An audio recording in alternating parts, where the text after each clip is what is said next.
Hello, Bill. Good morning, Matt. Good morning. Welcome to the DMZ, everyone.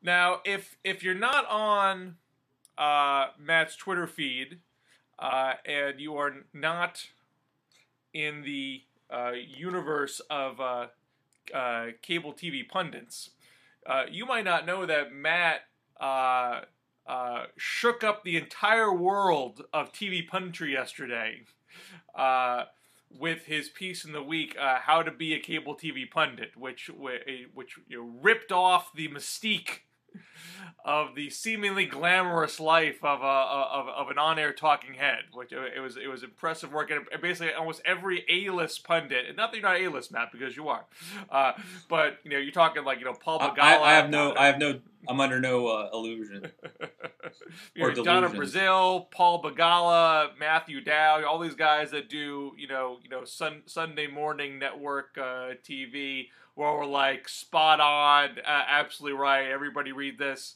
So a huge kudos to you. But share with the commoners, what life is really like behind the camera. So I talk about how to get on TV and how do you go about getting on if you wanted to get on. And it's hard. I mean, like, if you're somebody who's never done TV before and you want to break in doing TV, there's no easy way to do it. And there's a lot of catch-22s. Like, if you haven't done it, you can't do it. But once you actually start doing it, Bill, as you know, it's also not as glamorous as people think. It's sort of like, when I used to play in bands years ago. They see you on stage. They don't see the 3 hours earlier when you help load a van, and all the sort of logistical work, bar owners that don't want to pay you at the end of the night. Nothing's as glamorous as it seems, especially unless you're at the very highest echelon of the business. And so you know how it is. I mean, oftentimes you're sitting in a room by yourself with an earpiece in, with bright lights in your face, just looking at a camera. You're not even talking to any, you're not, somebody else is in New York, let's say. And sometimes you get bumped. It's a lot of work that goes into maybe being on TV for 5 minutes. Literally hours and hours of work if you talk about the prep. And so I did try to unmask it a little bit. I have to give some credit to Ben, our editor at The Week, who I pitched him the idea, and he said, yeah, just don't be too earnest, we had to make it a little tongue-in-cheek, and so I tried to write it funny. There's actually some good advice in there, believe it or not, if you actually wanted to be like a TV pundit. There really are things to learn, but I also wrote it in a way that I think is funny and humorous, but who knows? I had no idea that this thing was going to generate so much buzz on Twitter.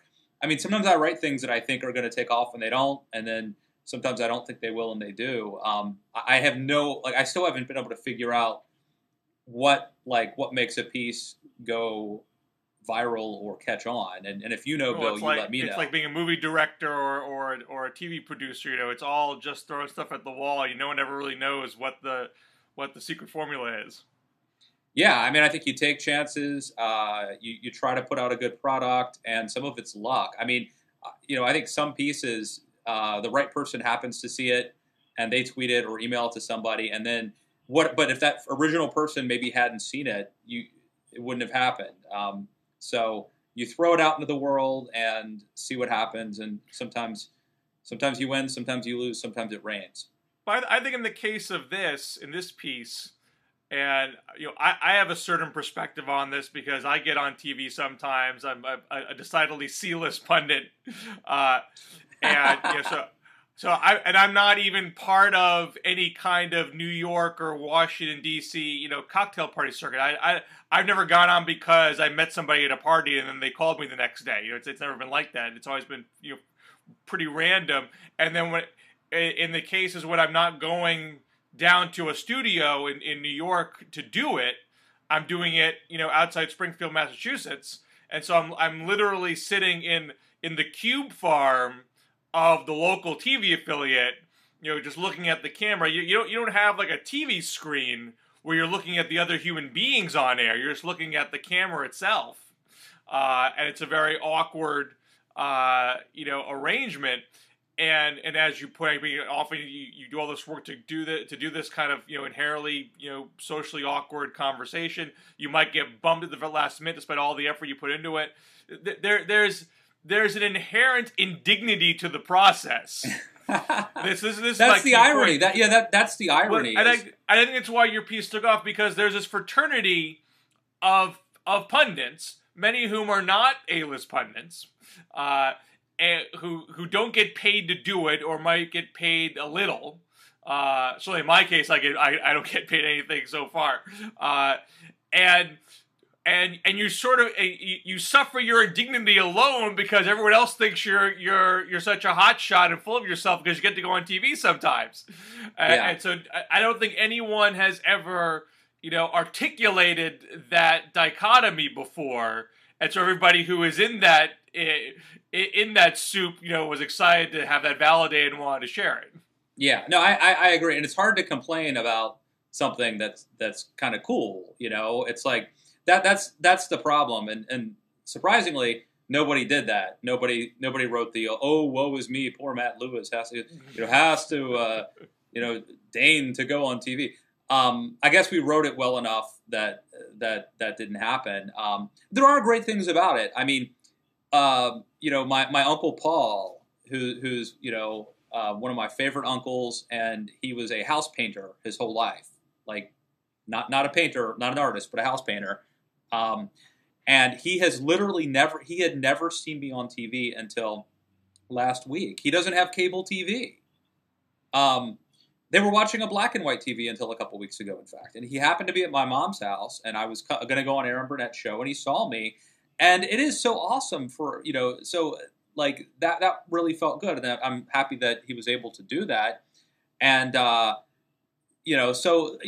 is a really cool thing about, being blessed to be able to do really fun and interesting and cool things. But day in and day out, you're right, Bill, people don't realize there is a certain, as you mentioned, I mean, there really is a certain indignity to it. The best things are when you write something. Like occasionally I will write something and I'll be called on TV to talk about something that I wrote, which is really flattering and enjoyable. But a lot of times it's whatever they want you to talk about. And, there are perks. I mean, there's, they might send a car for you. And for a while, these things seem, very, it's heady for a while, but like after a few years, like sort of once the adrenaline wears off, and it's not as glamorous as people think.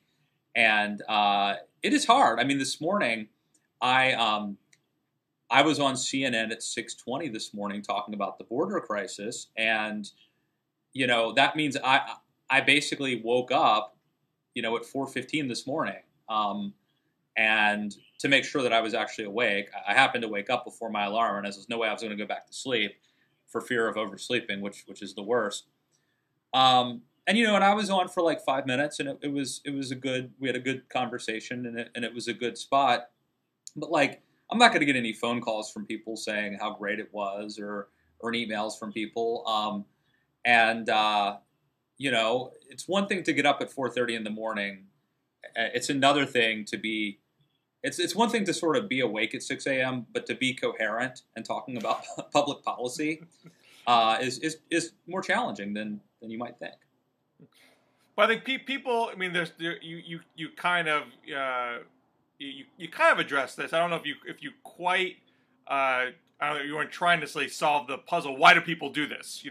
I mean, you kind of get it. People do it because there's the general rush and validation of oneself by being on television, and that's obviously a part of it. But I imagine there's a level of pragmatism too.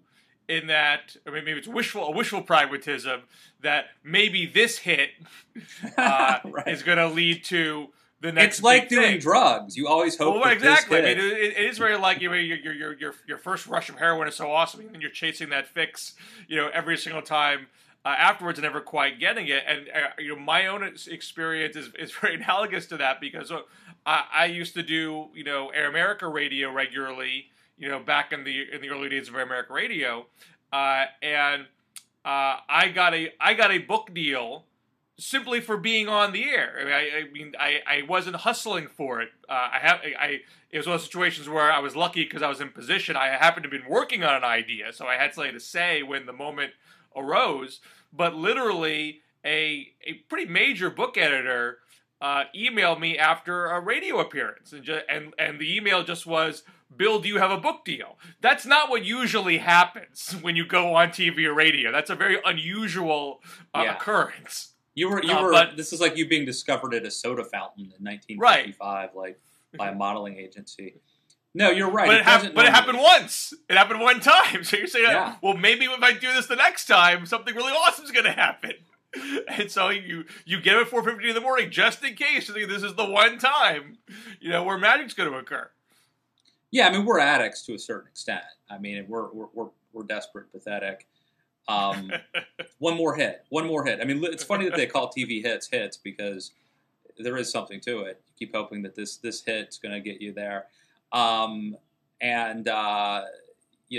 there's also the pragmatic thing, which is to say that even if you don't have any like illusions of like this hit being the one that makes you famous, which I do think, by the way, I think you're totally right. That's part of the psychology. But there's also a pragmatic side, at least for me, which is to say that that the more like I'm not a paid contributor, although feel free to call me if you're interested.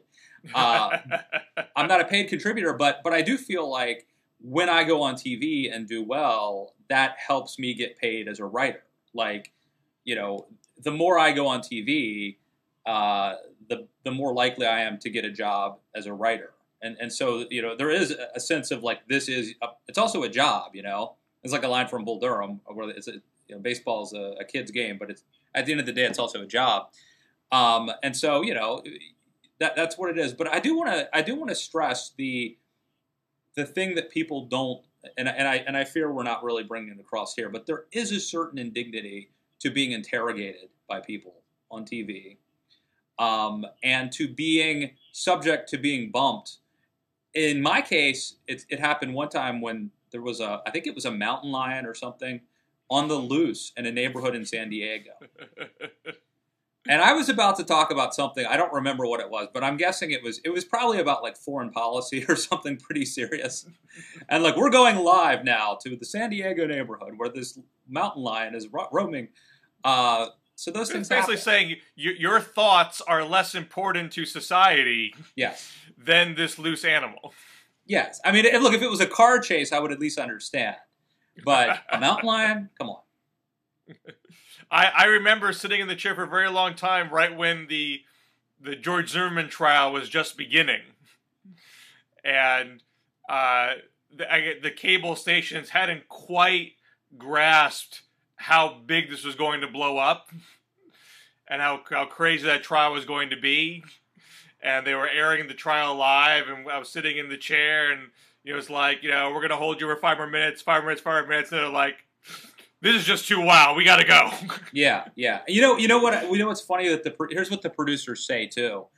Like sometimes they'll book you and then they'll cancel you. Right. And in that case, you're lucky because you're not in makeup sitting in the chair when they cancel you. But you may have already like phoned. If this was your first time going on, you've probably told the world that you're going to be on. Don't ever do that because they could cancel you. But here's what I love it. Here's what the bookers say to you. They say, looks like we're going to go a different direction, so you're off the hook. Like they're doing you a favor by not having you on. Like you're so put upon. It's like, oh, geez, I was going to have to go on TV, but you're off the hook. That's what they will say to you. And I can't blame them. I would probably say the same damn thing if I were in their shoes. It's one of those things. It's like, it's not you, it's me.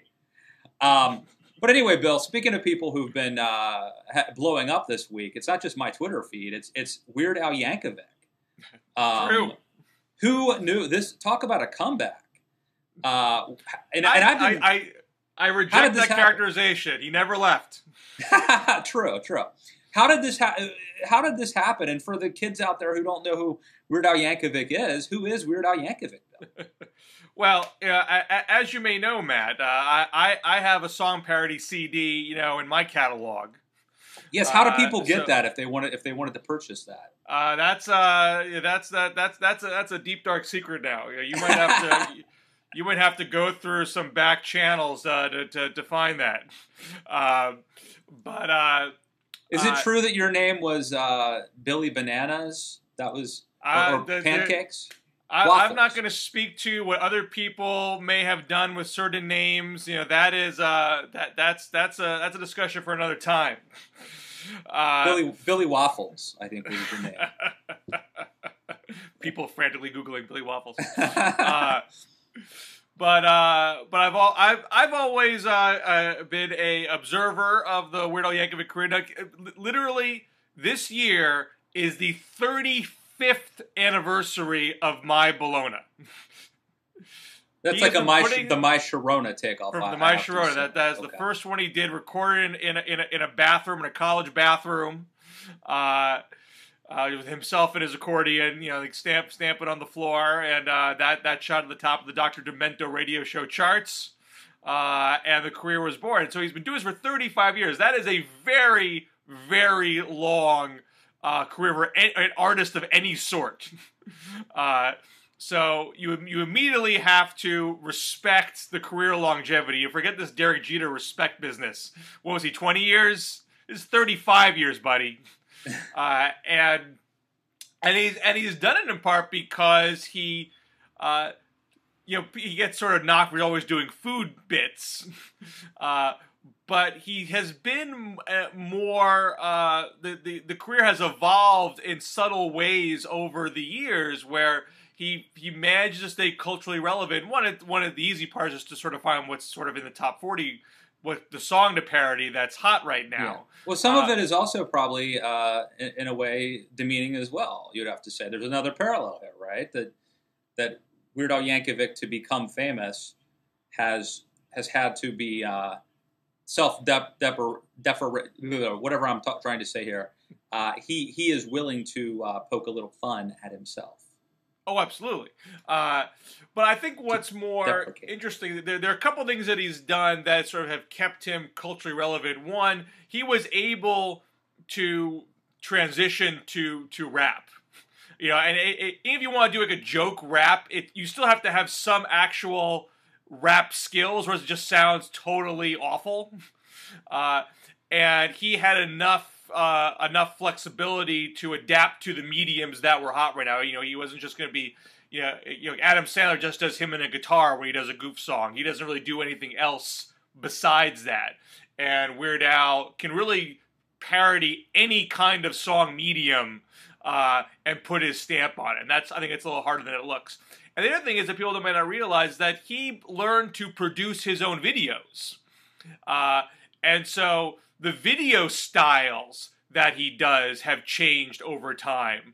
And the reason why this particular one is breaking out maybe a little bit bigger than some have expected is he has rolled out these videos in a way that have made a splash. He's posted them not just on his own site, but he's partnered with other sites that have a cultish appeal, like Nerdist.com. He's done the Woody Allen move, which is I'm gonna get the craziest mix of cameos that you could think of that you weren't expecting, and that's gonna catch your attention. And he has the cachet that he can get those cameos together. So I think there is that thing at some point where you go from being a joke to being ironic. Right. And I talked about it before. To being an icon, I'd say. Well, yeah, I know you. Look, for me, I'm a Ray Stevens man. Okay. Okay. I'm Ray Stevens is my sort of Weird Al. I know you're a fan, but we talked about this before with Chuck Norris. How I argue he's arguably the best endorsement ever.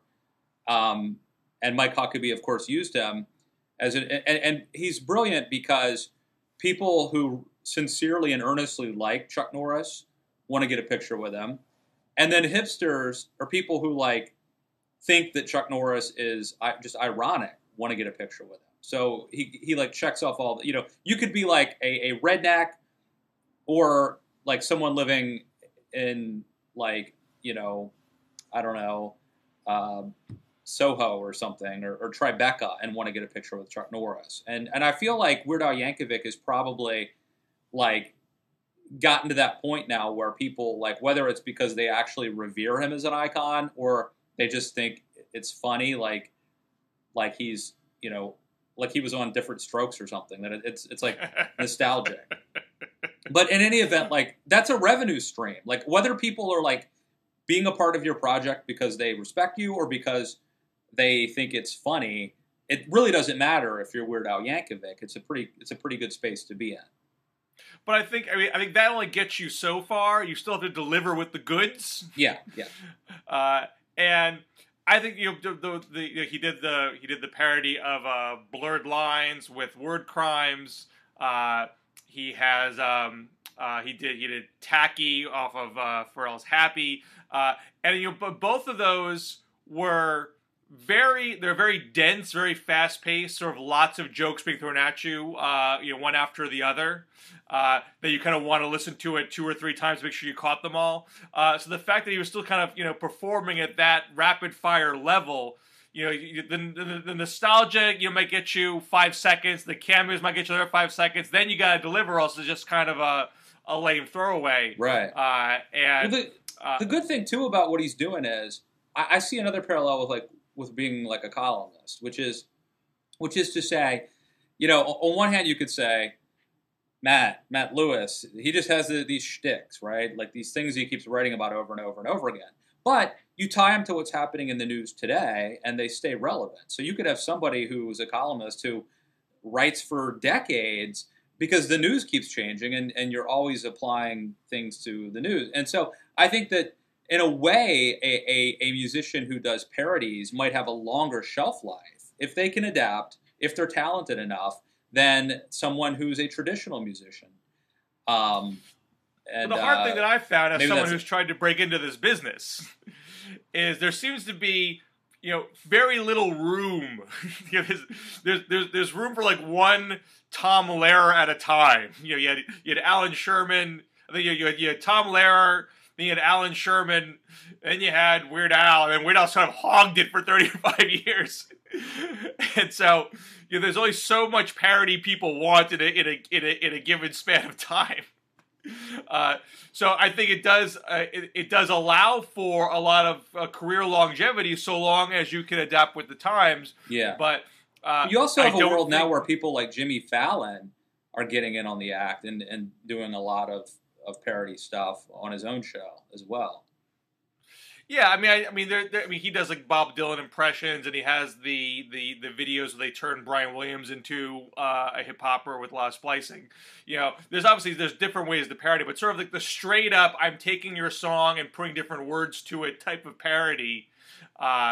There's all sorts of pretenders out there. Back in the day when you listen to Dr. Demento, you would hear all sorts of also-rans do stuff, and some of the stuff would not be half bad, but only one person's really made a living out of it for this long. And I think it's a part because he does a good job with it, and the other part is that once you have a Weird Al, you don't really need a second Weird Al. Like he's covered that base in society, and we'll wait till he's done for someone else to come along. Yeah, I feel like Weird Al is sort of like Gallagher too. Like, I don't know if it's a similar look, but they've had the same hair. Well, Weird Al doesn't have the mustache anymore. Oh, okay. Well, they've had the same hair since the 80s, and it still works. Hey, Bill, I want to just go back real quick about the indignity thing. I'm holding up some stuff. You can't see it because we're pretending that we can see each other, but we know we can't. But this is my makeup. I literally carry this with me, especially if I'm doing something a hit early in the morning, because sometimes the makeup artists don't show up, and then you will look really bad. So, like, if you want to talk about indignity, I'm a man who literally carries makeup with him. Well, I should be doing that. I mean, when I used to do stuff out of the Springfield TV affiliate, they didn't have a makeup person there, and they're like, "Yeah, you'll be fine. You look great." And you see yourself, you look pasty and awful.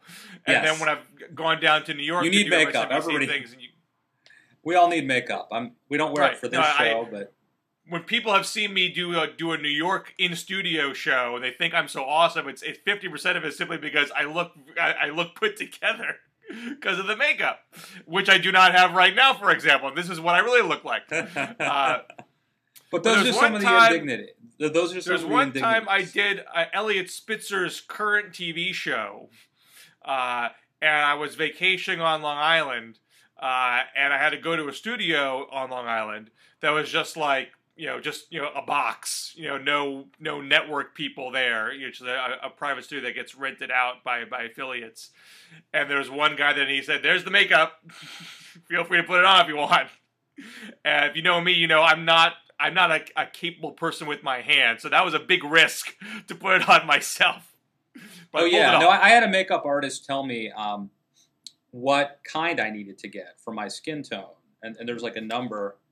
But it's Studio Mac, and so this isn't elaborate. It's basically just powder that you can brush on to kill the glare.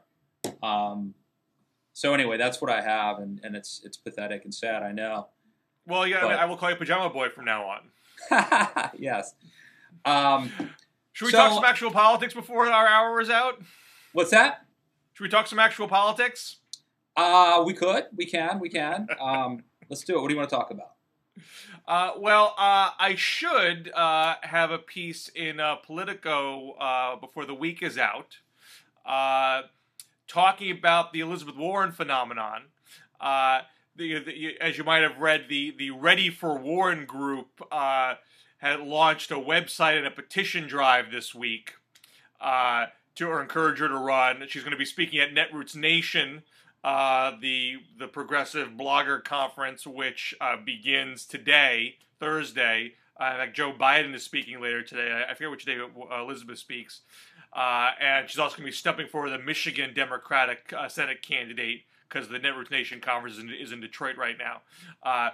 So there's all focus on her as a potential challenger to Hillary, but my argument is that Warren 2016 one is probably not even going to happen. If it did happen, it probably wouldn't last very long because Hillary's base of support is pretty broad and deep, I would say. But Warren 2014 is more important than speculating about Warren 2016 because, and the biggest example of this is what just happened in West Virginia. She campaigned for Natalie Tennant, who was a long shot for the Senate against Congresswoman Shelley Capito. She starts the race. Capito, sorry. Thank you.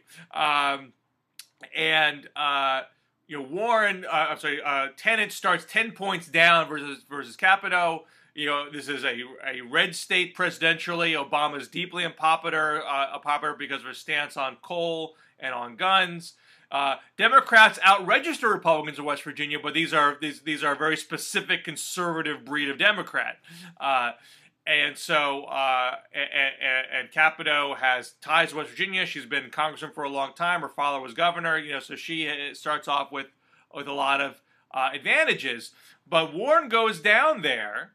Not that her appearance will magically carry Tennant to the top, but she is laying out a rhetorical strategy and framework for Tennant and others to follow, which is, straight up Wall Street versus Main Street. This is a choice between someone's going to stand for Wall Street or stand for American families, working class families. Or she's put it in Kentucky when she stumped for Allison Lundgren Grimes. A choice for you? Are you for the billionaires or the students? Because she was talking about her student loan reform bill at the time. And Tennant has really embraced that rhetoric. She is saying this is about saying no to Wall Street and yes to West Virginia. She weaves in Wall Street digs against Capito almost at every opportunity, whether she's talking about raising wages or Social Security or even gun rights. She slips in a Wall Street shiv to Capito because Capito's on the Financial Services Committee. She takes a lot of money from banks. She is very sympathetic to financial deregulation, and so this is what Tennant's using. So I'm not predicting that Tennant's going to win or anything like that, but this is a race to watch. If Tenet can even close this race, make a competitive race based on Warren's binary framework, us versus them, Main Street versus Wall Street. So if Warren can do that for Tenet, give her that path, that gives Warren more influence after 2014, because she is presenting a rhetorical framework that Obama and Hillary Clinton are not doing. They're not polar opposites. Obama and folks on the right will point out that Obama will talk about Republicans caring about the few at the top and not creating opportunity for everybody, that sort of thing. But there is a subtle but important distinction in the approach. Obama doesn't name check Wall Street. He doesn't name check Goldman and Citibank the way Warren does. He doesn't frame it as a binary choice. The emphasis is much more on what one Democratic message strategist says is everyone economics. We Republicans care about the few at the top. We want opportunity for everybody. And Hillary was reported to say in some of her speeches, we're all in this mess together. And there are some folks on the left that chafe at that because they want to have Wall Street pointed out as the enemy. They want that rallying cry. They believe, as my own boss at Campaign for America's Future says, if you don't name the culprits, you don't design the right remedy to the problem. So it's a pretty significant tactical divide, but also spills into some more substantive divides of how far a populist progressive agenda should go. And so Warren's not just stumping West Virginia, she's stumping Kentucky and Michigan. She's giving a lot of money across the board to about 28 different Democratic candidates. The question in my mind, though, is how many of these candidates adopt her framework and how successful is that framework? If it's very successful, she gets leverage going beyond 2014. And so even if she doesn't run for president, that might have impact, say, if she says, I'm going to flex my muscles to pressure other Democrats to support my Glass-Steagall restoration bill and make that into the cause celeb. If she does that, that puts Hillary in a tough spot because it's her husband that repealed Glass-Steagall at the end of his second term. That's why I think is more relevant here than the kind of lame pundit question, is she going to run or not? There's more substantive impact to what she is doing right now that's worth watching. Well, I think you're right. It's certainly more substantive. And this goes to the whole discussion about cable TV, because guess which one of the things cable TV would want to ask you about? It's, will she run or not, right? Which you can't. And what pundit's going to have the answer to that? That's all in Warren's head. There's no value to a pundit to answer that question for you. They have no divine knowledge. What a pundit could do is break down what's going on and why it matters to you. But on most shows, if you gave the answer you just gave, that would be a disappointment to them. Because it took too long to say. There's not time to delve into the nuances of this. But I think you're right. Well, first, before I get into the substance, let me just say she went to Shepherdstown, West Virginia, which is where I went to college, Shepherd College, now Shepherd University. So people said it's amazing that Warren went to this red state and people liked her. This shows that Warren has some sort of special charisma that she could wow the red staters. Knowing Shepherdstown, is that how you see it? That's a joke. So first of all, Shepherdstown is it's so close to Maryland, it's not funny. It's literally you cross the James Rumsey Bridge from Antietam, Sharpsburg, from Maryland into from Western Maryland, where I'm from, into West Virginia, and you're in Shepherdstown. So it is as far. It is literally as close to D.C. as you could get and be in West Virginia. And so West Virginia is a pretty big state, and this is like at the border. But it's a college town. I mean, I always tell people, and Shepherdstown, by the way, people in D.C. don't even know. It's about an hour and a half away, but you should go there. It's a beautiful, beautiful, really cool college town. It's near Harper's Ferry. It's near Antietam. And it's a beautiful, quaint college town, lots of restaurants and taverns. I think I'm technically banned from life from the Mecklenburg Inn, but they probably wouldn't recognize me if I went back there. The Mech, as us townies call it. But it's a cool town. But it's like, I tell people it's Mayberry meets San Francisco. I mean, everybody knows your name and they'll sell you weed. It's a college town. It's very it's very hippie, and I love it. I love it. But it is not surprising that Elizabeth Warren would do well there, and that she could, these people were, to the left of Bill Scher. I mean, they would fit in Northampton. She was not in coal country. No, not even close. And that's the thing about states. I mean, it's you tend to take shortcuts and to make assumptions, but like, no, there are lots of people who live in Shepherdstown, West Virginia, who commute to Washington, D.C. to work every day. My wife's actually from near there, Charlestown, West Virginia. She and I both went to Shepherd College in Shepherdstown, West Virginia, now university. According to some website, I'm actually the 8th most famous person to ever go to that school, which I think is a rather dubious distinction. And it's basically, Robert C. Byrd.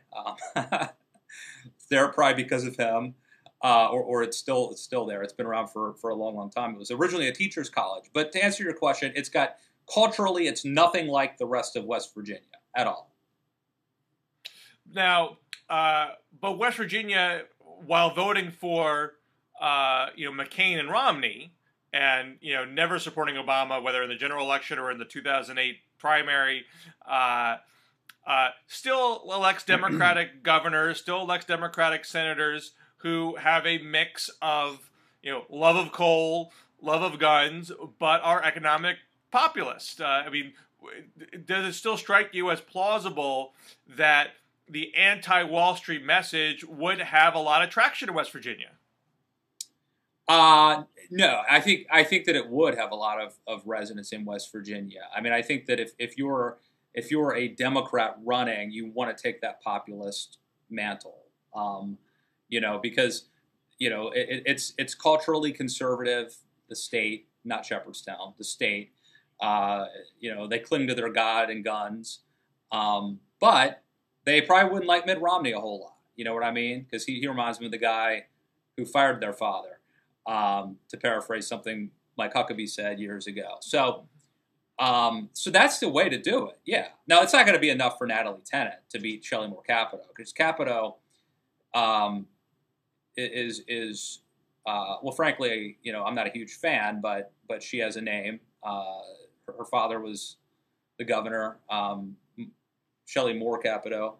Her father was, so they have a long sort of legacy there. It's sort of like Michelle Nunn, or some of these other candidates running prior down in Arkansas. That it's not just the candidate. In this case, Capito has two things going for her. She has a state that's trending Republican and the legacy name. So she has what Pryor and Nunn have, plus the wind at her back.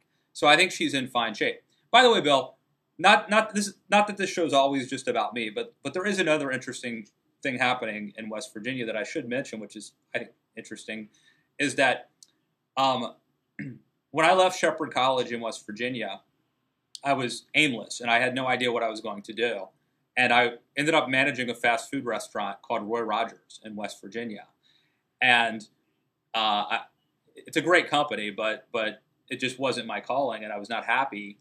And I did something that, I quit, which I thought my dad was going to be disappointed in me, but he wasn't. And I ended up volunteering and ultimately becoming a campaign manager for a guy named Alex Mooney, who was a 26-year-old running against, he had just defeated a 16-year incumbent and was running for state senate in Maryland in the general election to be the youngest he ended up becoming the youngest Republican ever elected to the Maryland State Senate. I think the first Hispanic, or maybe the only Hispanic at the time, maybe the first Hispanic Republican, whatever. That guy, Alex Mooney, moved to West Virginia and is the nominee and will likely replace Shelley Moore Capito in the House seat there. So it's very interesting for me. This is the guy who, before I got into journalism, I thought I was going to do campaigns. That's what I thought. And I found out that it wasn't really my calling, but That was my first foray into politics, and so crazy world. But you know the lay of the land of West Virginia pretty well, based on that experience, I would take it. Well, I know the Eastern Panhandle pretty well. The area that the population part of Capito's district, the Eastern Panhandle, Martinsburg, Charlestown, Shepherdstown, Berkeley County. I mean, those areas are very culturally like where I grew up in Western Maryland, but they're nothing like the rest. And then Shepherdstown, of course, is unique because it's a college town, and it's very crunchy. But do I know coal country? No, I don't know much about that. But I do know that part of West Virginia, and what part is Tennant from? I think her base is probably from Charleston. I mean, that's where she is now, at least. She's in Secretary Charleston. Of State there, right? So that's the capital, and downstate. And there's an interesting dynamic where the Eastern Panhandle, the part that I'm familiar with, is where the population is. That's where the growth is. Because it's literally a bedroom community for Washington, D.C., believe it or not. That's where the most people live. But downstate are where you've got the sort of real West Virginians, people who've what you would call Appalachia, actually, if you go down there.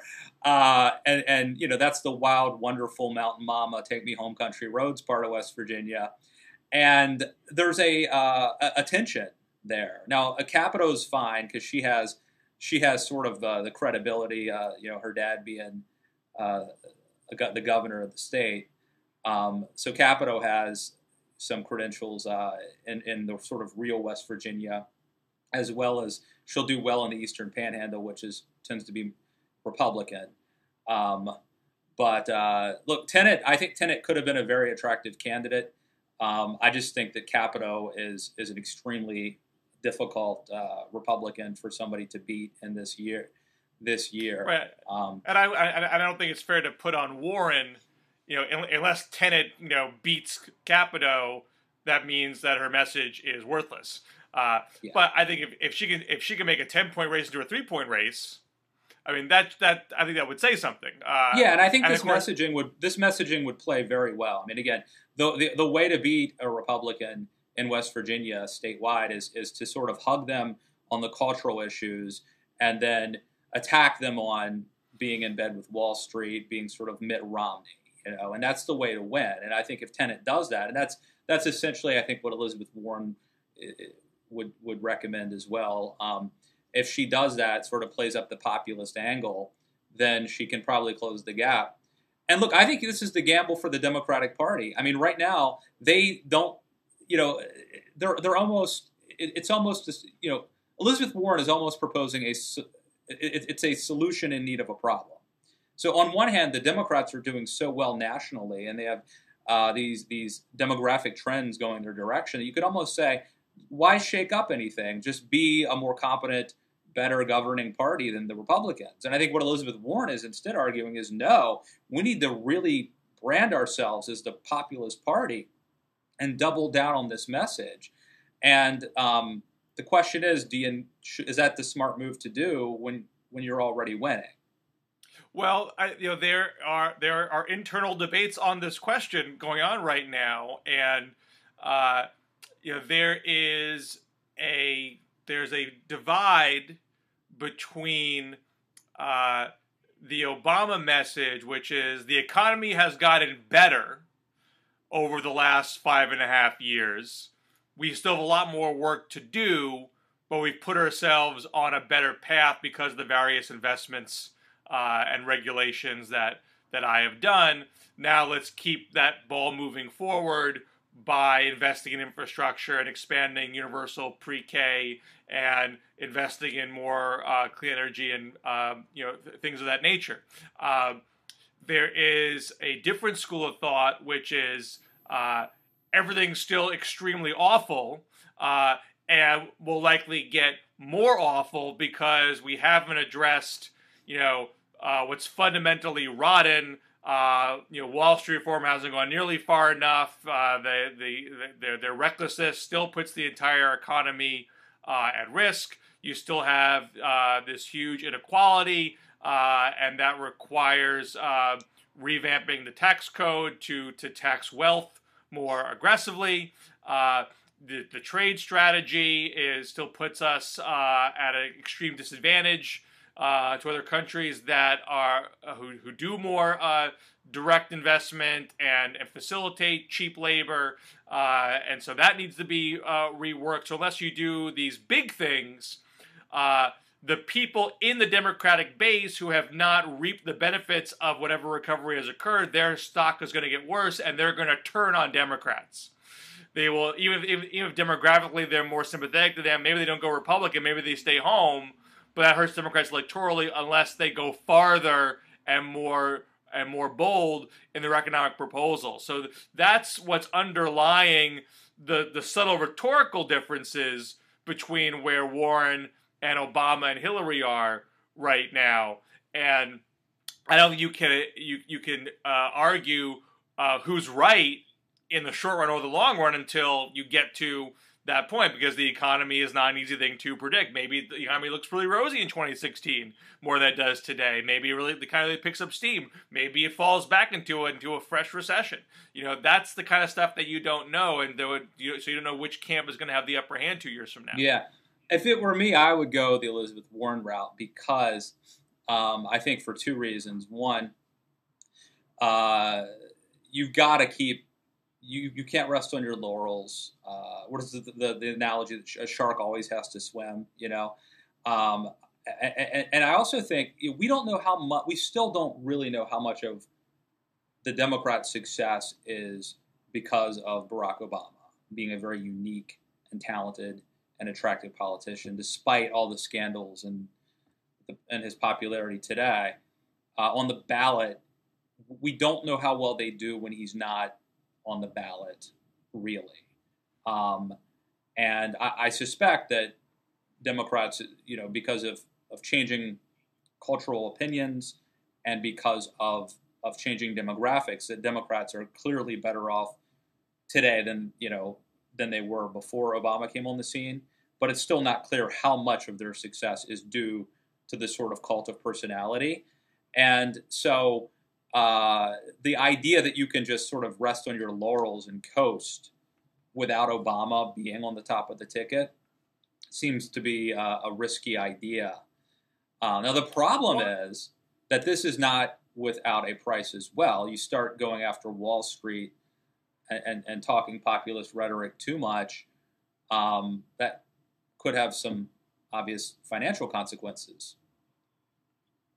Well, and there's an argument that this everyone economics concept is more appealing to the middle of the country, and if you're too us versus them, that can put some folks off. So there's that debate that's going on. But I also think that I don't think it's correct that the non-Warren side is arguing to rest on one's laurels. I mean, look at what the Democratic establishment is doing right now. They know that they need something besides Barack Obama, the person, to bring out the unlikely voters, the minority turnout, the single women voters that they were crucial to the coalition in 2012. So what's happening right now?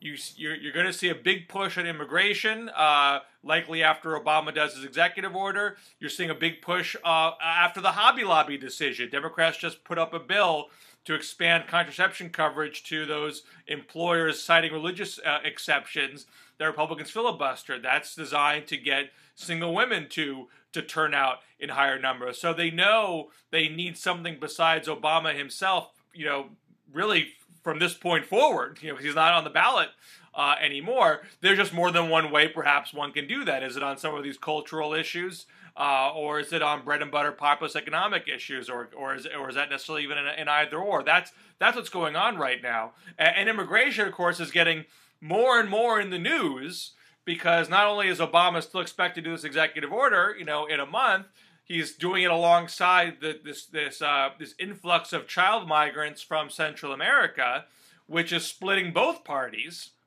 because on one hand, Republicans and Obama agree that they should reform the 2008 human trafficking law to give. Which, by the way, for fans paying attention, is called the William Wilberforce trafficking.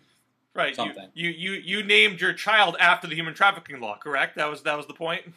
Yes. Well, William Wilberforce was one of my favorite political leaders of all time. So it's a shame that he's messed up in this whole mess down at the border, because he was a great man, and you should check out the movie Amazing Grace if you haven't seen it. It's about his life with Benedict Cumberbatch, correct? I don't know. What was that? I believe Benedict Cumberbatch is in that. Oh yeah, I think so. Yeah, it's really good. It was made by the Walden Media people who did the Narnia story. So it's well done. It's actually a lot like it's a little bit like the movie Lincoln.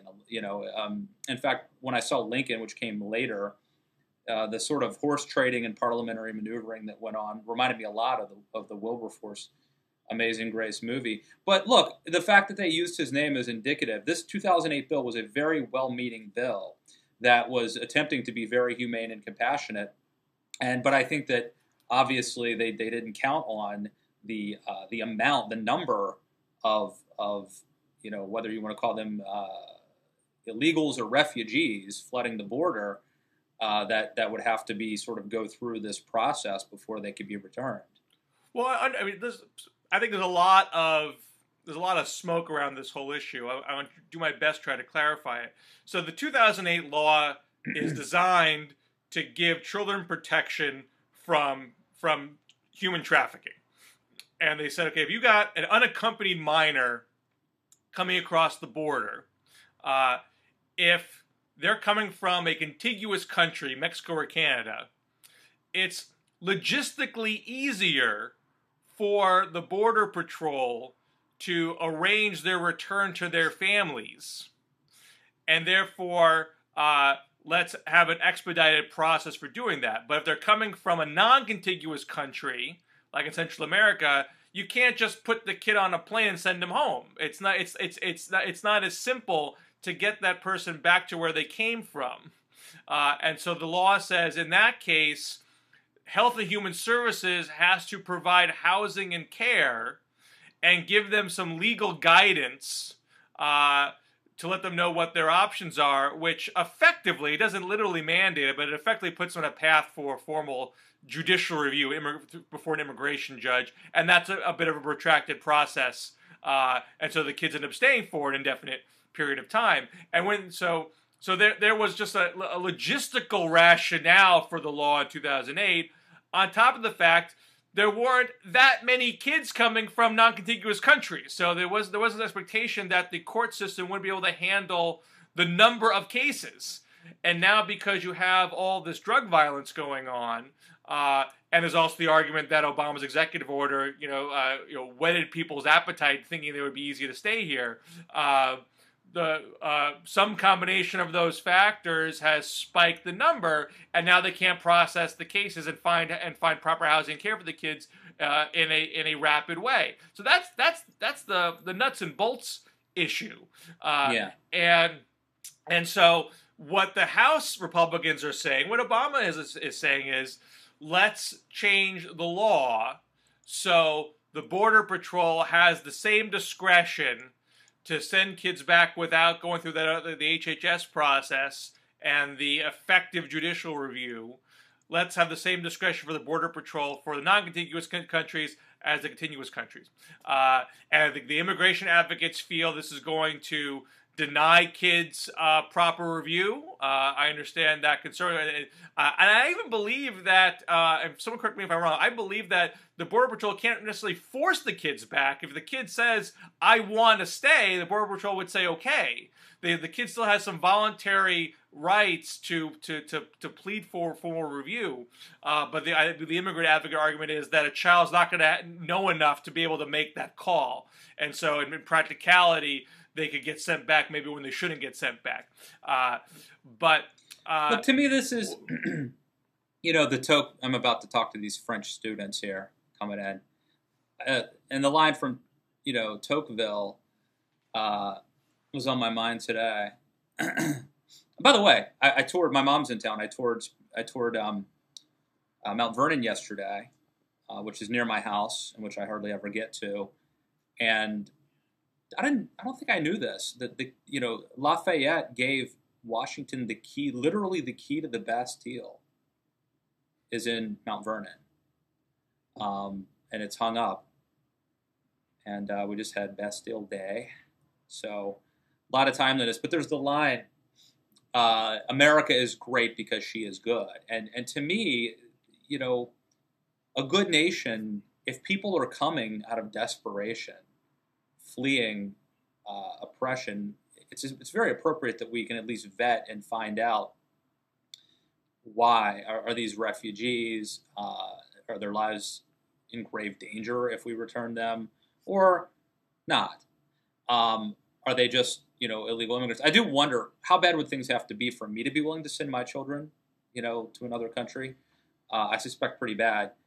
Doesn't mean we can take everybody in, but I do think we have to be very compassionate about it. And what I would suggest, and I think John Cornyn and Congressman Cuellar have put something together that would essentially treat everything equal. So it's not just Central America, but same with Mexico.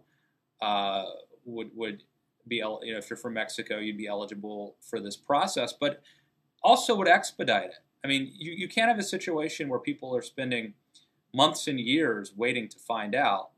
Why, Obama wants this $3.7 billion.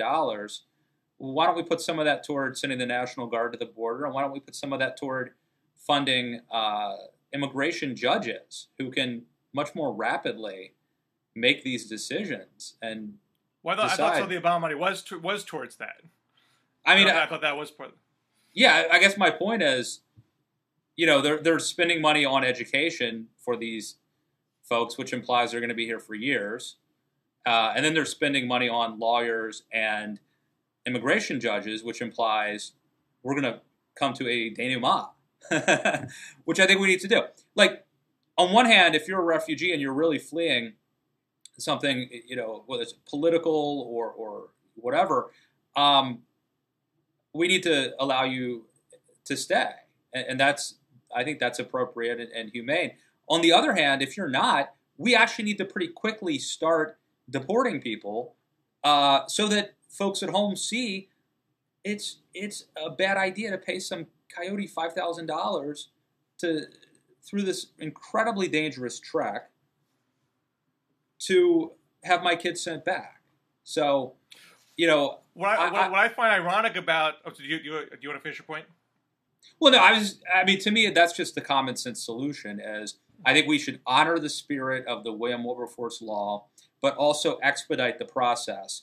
So we're still vetting to determine whether you're a refugee or just an illegal immigrant, but we're doing it much more rapidly. I think, to me, that's the issue. We just can't have tens of thousands of people here indefinitely, and really kind of pretty inhumane conditions in Texas specifically. I guess this debate is coming down to, can the Border Patrol do that vet properly? And I don't put myself in a position to know exactly what that is like, on the ground. But what strikes me as interesting is if Republicans are saying, and they are for the most part, that we want to pass the law so the Border Patrol has that discretion, what they are saying is that Obama's Border Patrol would have that discretion, and Obama could set the policies for the Border Patrol and how they exercise that discretion. So after 6 months of Republicans saying, we can't pass immigration reform because we can't trust Obama to faithfully execute the laws, they are literally proposing an immigration reform that is entrusting Obama to faithfully execute the immigration laws. Well, but the difference, Bill, is, correct me if I'm wrong, they would want to change the 2008 law or repeal it. And that's different than Obama unilaterally ignoring the law. But what a comprehensive immigration reform would do, there'd be all these provisions about securing the border and whatnot, and they're saying you say you can secure the border and legalize the undocumented. We don't trust you to follow through and secure the border. This current bill to adjust the trafficking law says it's your call, Obama. You get to decide. Yeah, but it's one thing if it's entirely different if Congress gives the president discretion over something than if the president ignores legislation. Well, why can't comprehensive immigration reform give Obama that discretion? Why can't they pass something like that if it's the same? If it's a totally analogous situation, they're saying no matter how we construct this, there's no way to solve this puzzle as long as you're in office because you're inherently untrustworthy. I mean, obviously, if you could do this with the trafficking law, there is a way to do this with broader immigration reform if they really wanted to, if they weren't afraid of what the electoral consequences are going to be. I just think it renders that excuse just totally inoperative. I mean, you could write a law just saying Congress says Obama gets to decide everything and that would make it legal. They could go do that, but they don't because they're afraid of what their base is going to do. All right, we're gonna have to end on a down note. You want this reform. I know you do. Well, the problem is it's gotten really messy. It's very easy for me to argue for immigration reform because if someone's been here for 20 or 25 years and they've been a constructive citizen, and they haven't committed any crimes, they're contributing stand-up citizen, I want them to be Americans. The border crisis is very different because it could act as a magnet. I just don't know that we can handle the influx of, tens and hundreds of thousands of folks. By the same token, we obviously have to be a good nation and we can't turn away people who I think are refugees. So I don't know. It's a much more complex and nuanced, for me, topic now than if we were just talking about, making some, abuela, grandmother who's been here for a long time. I argue complex situations like this, I think it makes a lot of sense to not have overly prescriptive laws that can tie the hands of government. You probably want a good deal of flexibility to deal with a lot of complicated, nuanced situations. It's funny you mentioned that. I'm a fan of the Andy Griffith Show, and I was thinking, how would Andy and Barney handle this? And I could tell you, Barney would be like, nip it in the bud. Barney would be like, Section 103B clearly says deport. And then Barney would be like, oh, Barn. Jose, he's a good person. He worked at the paper here, and I don't see how the world would be better off if we sent him back. And Barney would be like Section 103. Barney would be like the stickler, and Andy would be wanting to sort of make an exception, like for Jose Vargas. I should do a book, The World Explained by Andy of Mayberry.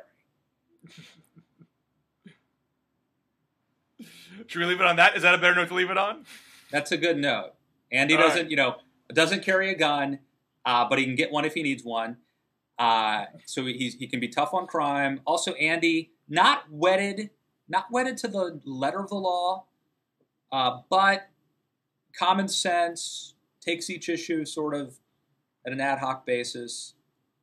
And I think he's a better sheriff than Barney. So that's what we learned. Always going to talk to you. I'm on vacation for a couple weeks, so I won't be seeing you until August. All right. And I'm out 1 week in August, so we'll try to cobble together a couple shows this summer and keep the pirate ship afloat, as they say. All right.